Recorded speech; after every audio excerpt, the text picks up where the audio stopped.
Sairam students, welcome back. Children, today I will start a new lesson in political science. But before that, let me ask you a simple question. What do you mean by democracy? Children, you have learned in your first lesson of political science. What is democracy? Yes, democracy is the rule of the people, by the people, for the benefit of the people. So, in the first lesson, I had taught you what is democracy. Democracy is the rule of the people, by the people, for the benefit of the people. So, it is power to the people. Yes, children, when you see this word vote, what things come to your mind? Yes, what things come to your mind? Elections. Very good. So, when we see this word vote, the thing that comes to our mind is elections. Yes. So, today we shall learn about how elections are conducted, how elections are done, okay, in the lesson, the electoral process. Okay, so today we will learn the electoral process. Children, elections have played a major role in working of India's democracy. What did I tell you? What is democracy? Where the power is in the hands of people. So, elections have played a major role in the working of India's democracy. Elections and representation are two very important processes in democracy. So, two important processes in democracy are elections and representation. Children, in your first lesson, we had learned what are types of democracy. Children, there are two types of democracy. One is direct democracy and another is representative democracy. Children, in direct democracy, it can be practiced where the population is very sparse, so that some people they can come together, they can discuss the issues and they can arrive at a certain decision. But where the population is very vast in a country like India, it is not possible to have direct democracy. Therefore, in India we have representative democracy, or we can say we have indirect democracy. So, there are two types of democracy. One is direct democracy and second is representative or indirect democracy. Okay, and in India we have representative democracy. And we know that people's representatives are selected through elections. So, how we are electing our representatives? It is through the elections. Okay. Now let us see what exactly is representation. Okay. Now as I told you, in India, as the population is very vast, it is not possible that all people come together and discuss their issues. So what we do, we elect among ourselves our representatives. I will give you an example, children. Suppose in your class you are we have a monitor, right? So he is he or she is a class representative. So whatever problems the children are having, okay, that will be done. That will be brought forward by the monitor of your class. Correct. So the monitors are the representatives of the class. Understood? That way, similarly, in a country, we elect our representatives, right? So let us learn what is this representation. What is representation? Now, modern democracy is a representative democracy. Okay, where the population is very vast, there we have representative democracy. Now, in a democracy, it is not possible to involve the entire population in the decision making process. As I told you, children, that when there is population is very vast, we cannot have all the people involved in the decision making, right? So, it is not possible to involve the entire population. It can be done where the direct democracy is practiced, where the population is sparse, there you can do, but not where the population is very vast. So there we have representative democracy. So in a democracy, it is not possible to involve the entire population in the decision making process.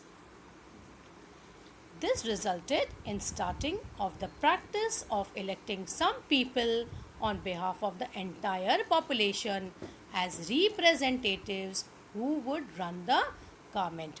So here, as I told you, I gave you an example of the monitor of your class, right? Yes, similarly, so what happened after that?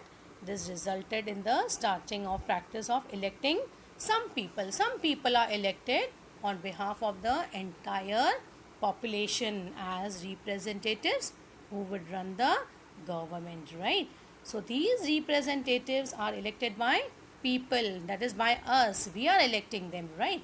So we all expect that the representatives we elect should be efficient, honest, and trustworthy, and they should respect the opinion of the people. So this is very important, that the representatives should be efficient, honest, and trustworthy, and they should also respect the opinion of the people.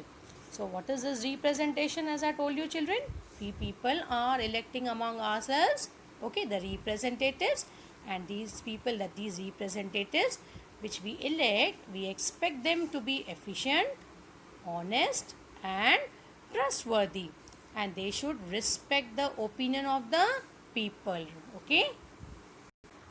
So children, through elections we elect our representatives, and these are the things which we expect that our representatives should be, okay.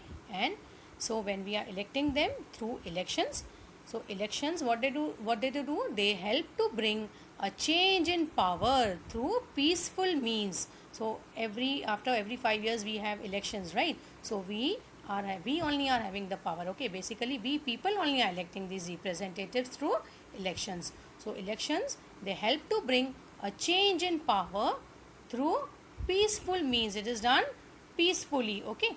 And then different political parties get an opportunity to rule, okay. So sometimes, see, any political party can get a chance, okay, depending on how they have worked, okay. So these elections, they bring a change in power through peaceful means, and then different political parties, they get an opportunity to rule, they get a chance to rule, okay. So when different political parties, they come to power, so policies of government and life of society also changes. So whoever is elected, okay, as a representatives, they can bring about new policies, okay, and the life of the society changes, because the government might bring new changes, new reforms can be introduced. So policies of the government and life of the society also changes when different political parties, they come to power. That is, we are electing them through elections. Yes, the electoral process should be free, fair, and reliable. Yes, now children, what do you mean by this free, fair, and reliable? It means when the people, when they go for voting, they are not charged anything for that, right? So elections are free, okay. Those who attain 18 years of age, they can vote freely. And fair and reliable means there is no misuse of money, no bribing to the voters, okay, that you will learn in your next class, okay. So the electoral process should be free, fair, and reliable. Nobody could be charged for that, and it should be fair and reliable means there should be no misuse of money or no bribing of voters. That should not take place, okay, in the electoral process. So to ensure that the elections are conducted free and in a fair manner, the Constitution of India has made a provision for Independent Election Commission to administer the election process in India. So Election Commission, they are responsible to administer the election process in India, okay. Now, who conducts the elections in the country? The Election Commission of India and the state level state election commissions, they conduct the elections in the country. So children, very important, who conducts the elections? Once again I'll repeat, the Election Commission of India and the state level state election commission, they conduct the elections in the country, okay. So this entire process of elections, from declaring the date of elections to the declaration of results, is carried out under the direction and control of Election Commission, because Election Commission, they conduct the elections, they are having the responsibility. So this entire process, that is from declaring the date of elections to the date declaration of results, is carried out under the direction and control of Election Commission. So this election process is an inseparable component of a comprehensive democratic process. So in a democracy, election is very important. It is an inseparable component of our democracy. So very important, children. So we had learnt about election, who conducts elections, right? And how is the process, we'll learn further. Now children, Election Commission in India, the Election Commission is central to the process of elections. So Election Commission is given the responsibility to administer the elections in our country. So they are very important. Okay, it is very important. The Election Commission is central to the process of elections. So children, now we will see about the structure, function of Election Commission. Okay, and what reforms should be made in the electoral process. Okay, so as I told you, in India, Election Commission is central to the process of elections. So Article 324 of the Indian Constitution has described this autonomous body, which consists of one election commissioner and two other commissioners. So autonomous body means children, they are having the freedom to govern itself, means whatever they want, they can have the administration, they will govern by themselves. Okay, so Article 324 of Indian Constitution has established this autonomous body, means they can govern itself. Okay, which consists of one election commissioner and two other commissioners. Okay, so this election commission, okay, how they will work, right, how the electoral process will be conducted by them. So again I'll repeat, it is an autonomous body which consists of one chief election commissioner and two other commissioners. Now children, let us learn who appoints the election commissioner. Children, the president appoints the election commissioners. Very important, you can have it as a fill in the blank. The president appoints the election commissioners. The chief election commissioner cannot be removed from his post easily or on account of any political reasons. This is necessary so as to preserve the independence of Election Commission. As I told you, it is a autonomous body. So chief election commissioner cannot be removed from his post easily or on account of any political reasons. Why it is necessary? So as to preserve the independence of Election Commission. Now children, there is a separate provision made for expenses of Election Commission. So when this election takes place, there are a lot of expenses will be involved. Yes. So there is a separate provision made for the expenses of Election Commission. The Election Commission does not have a separate staff. They don't have a separate staff. So government officers, teachers and other employees help the Election Commission to execute the process of elections. So they don't have any separate staff. So when the elections are conducted, children, during that time, if you see your parents, when they might be going for the voting, so in that you see there are teachers. Okay, teachers also help in the election process. So government officers, teachers and other employees help the Election Commission to execute this process of election. So they don't have a separate staff. They are helped by government officers, teachers and other employees. Okay, now children, very important, this is very important for you to know that Sukumar Sen, he was the first chief election commissioner after independence. Again, this you can have it as your fill in the blanks in the examination. Sukumar Sen was the first chief election commissioner after independence. In 1921, Sen was selected for Indian Civil Services under the British rule, and he was given the charge of election commissioner after the Election Commission was established in 1950. So when the Election Commission was established in 1950, Sukumar Sen was given the charge of election commissioner, and in 1921, children, he was selected for Indian Civil Services under British rule. So he had done lot of work. Okay, so Sukumar Sen, very important, children. You should learn about Sukumar Sen. Okay, children. Special campaign to create awareness among voters is run for voters registration. Children, it is very important for you to vote. You are the citizens of the country. When you will attain 18 years of age, you will get the right to vote. So many people, they don't go for voting. Okay, you have to cast the vote, right? So special campaign to create awareness among voters is run for voters registration. Everyone should go to vote. It is very necessary. So for that purpose, the National Voters Day is celebrated. So create an awareness among the voters. Okay, so National Voters Day is celebrated for the purpose.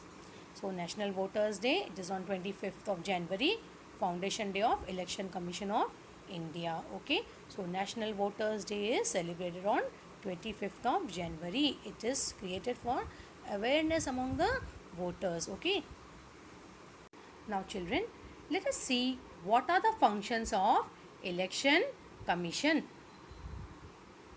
Now children, the first function of the Election Commission is to prepare the voters list. So the first function is preparing the voters list. So children, now every Indian citizen who has completed 18 years of age has a right to vote. So when you will attain 18 years of age, even you will have the right to vote. Your name will also be included in the voters list. So the first important function of Election Commission is to prepare the voters list. So every Indian citizen who has completed 18 years of age has a right to vote. To exercise the right to vote, citizens' name must be in the voters list. So their names are supposed to be included in the voters list. There's a list which is prepared, and in that the names of the citizens, those who have attained 18 years of age, their names are included in the voters list. It is a must that all the citizens, those who have achieved 18 years of age, their names are included in the voters list. It is the responsibility of the Election Commission to prepare the list of eligible voters, update the existing voters list, and include the names of new voters. So Election Commission, when they prepare this voters list, they have to include the name of the eligible voters, update the existing voters list, that is those who have attained 18 years of age, their names have to be included in the voters list, and the names of the new one, that is those who have attained the 18 years of age. Okay, so their names are supposed to be included in the voters list. See, when elections are conducted, children, you ask your parents, they might be going for casting their vote. So first their names are read. Okay, so there's a voters list in which the names of all the citizens are written. Okay, as per the wards it is conducted, right? That all we learn in our next chapters. So these people, those who go for voting, okay, they are there's a voters list which is there, and then the names are read, and accordingly they can cast their vote. So the people, that is the citizens, their name should be included in the voters list. Okay, so it is a responsibility of the Election Commission to prepare the list. They have to update the list, they have to add the name of new voters, right? So that is the responsibility of Election Commission.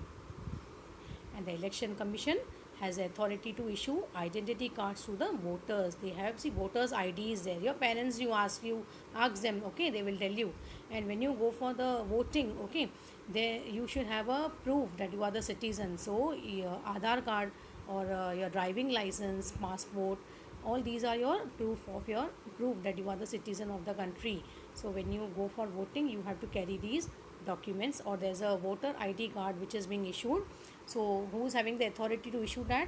The Election Commission is having the authority to issue the identity card to the voters. So when they go for voting, they have to carry that identity card. And when you go for voting, children, you should at least have this one document with you. It could be Aadhaar card or your driving license. Okay, your parents, you ask, they will tell you better. Okay, my dear students. So children, Election Commission, as I told you, they are having the authority to issue the identity cards. So the first important function of the Election Commission is to prepare the voters list. Okay, so children, today we had studied about the elections, about the representation, what is representation, and who conducts the elections, who appoint the election commissioners. Okay, and when is a national voters day celebrated? 25th January, correct? And we had just started with the functions of the election commission. Only one function we had completed, children. There are many more. Okay, so the first function we had completed, that is preparing the voters list. This is one of the function of the election commission, and we will be now, children, continuing in the next class the remaining functions of the election commission. Okay, till now you study that much, children. There are still more many functions which we'll be dealing with in the next class. We will continue this chapter in the next class. Okay, I hope till here you have understood, my dear students. Okay, thank you, my dear children. Meet in the next class. I will continue this lesson in the next class. Okay, thank you.